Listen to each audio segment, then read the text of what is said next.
Claudia, congratulations on the win. I know not the performance you might have wanted, but how difficult was it with Randa? It had a very odd stance in the fight. She was very low.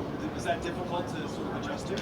Yeah, my strategy was to keep standing, because I've been working my striking for the past 3 months with Mark Henry, and I really felt comfortable in there, and that was the strategy. And when I looked for the takedowns, I saw she was in a very, very low stance, so I just kept standing. Were you expecting her to have that stance in the fight? I expected that because when she fought Carla Esparza, she did the same thing, so we were kind of waiting for her to do that. Anything surprise you about her as an opponent? Um, she's tough. Randa Markos is a tough fighter. I knew she was gonna be tough. I knew she was gonna be in the fight for 15 minutes. And I played my game. Everything I did today in the octagon was new. I added a lot of new things to my game. And I wanted to show that tonight. Were you satisfied with how the fight played out? Yeah, I'm satisfied. I won.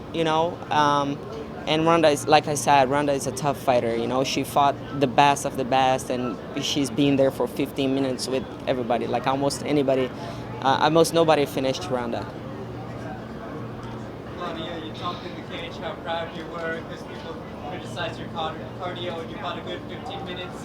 Can you talk about what does it mean to you to say, you know what, I have worked on it and I am doing good with my cardio now in my career? Exactly. Like people just don't know. They say things that they don't know. I have a great cardio, but sometimes it's other things that take you out of the fight, and it's been happening to me lately. It happened to me before. It's not gonna happen again. Like not having somebody speaking Portuguese to me, and the octagon was a problem. And I fixed that, and I don't have somebody speaking Portuguese to me the whole time. I kind of disconnected in there before, with like paying attention for other things, and that made me look bad. So like a lot of little things that would take you out of your game that people would think it's your cardio, but I showed it tonight. I can it all day, and I fixed a lot of little things in my camp, in my life, and in my style of fighting. Where were you when the earthquake happened yesterday?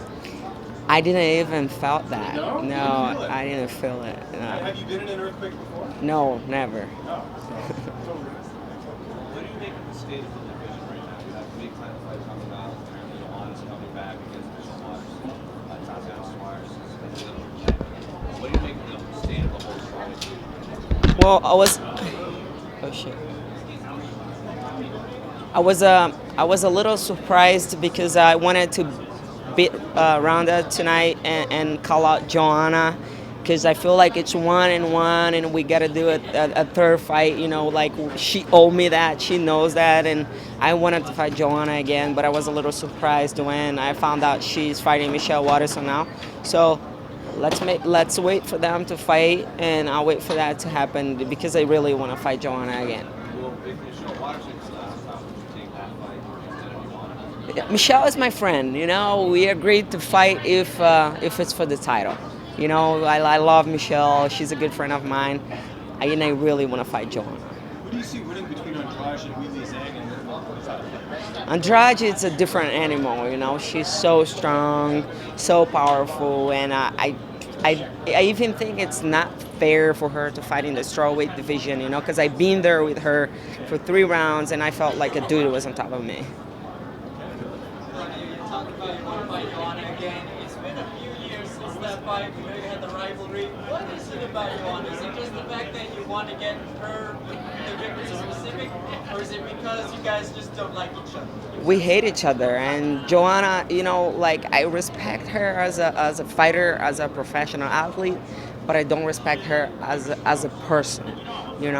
And I spent 8 weeks with her in the Ultimate Fighter, and it was a nightmare. Like the way she is, the kind of person she is, and I feel like I beat her the first time.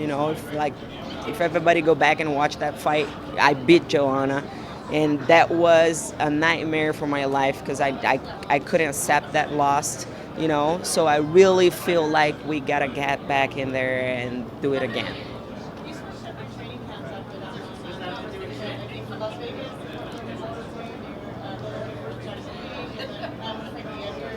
Where will you keep your camp? In the state of Las Vegas? All right, so I spent over 10 years of my life training in Brazil. I thought I was going to be training there for the rest of my life, but then we started not agreeing with things that was happening in camp, and I decided to move to America. I didn't know where to go. I didn't know what to do. I went to Albuquerque a little bit and trained at Jackson Wink, but I felt like I needed attention. I moved to Vegas because it's a nice place. Vegas breeds energy just like Rio de Janeiro, and I needed that to live a good life. So I moved to Vegas, but I feel like I need people putting time on me and training with me every day and teaching me new things and making me become a better fighter. That's why I went to New Jersey and I'm training with Mark Henry, Marlon Moraes, Ricardo Almeida, all these guys. They've been amazing to me. I feel like I'm growing a lot, and today I played a safe game. I played a safe game. I needed to win, but I have a lot more to show in the octagon. Is it hard getting used to the combos that they call, like they say, like California or Philadelphia for something, as opposed you have to kind of learn all of that? Say it again. Carpentry in the past is like with 50 and it's like names for the combination. Oh yeah, it's like I had to study. I never studied so much that much in my life. Like you have to know the codes and you have to really study the game. Is there a book of all the codes that they use? Yes, I have a whole book of like everything I wrote down for. Yeah, it's big.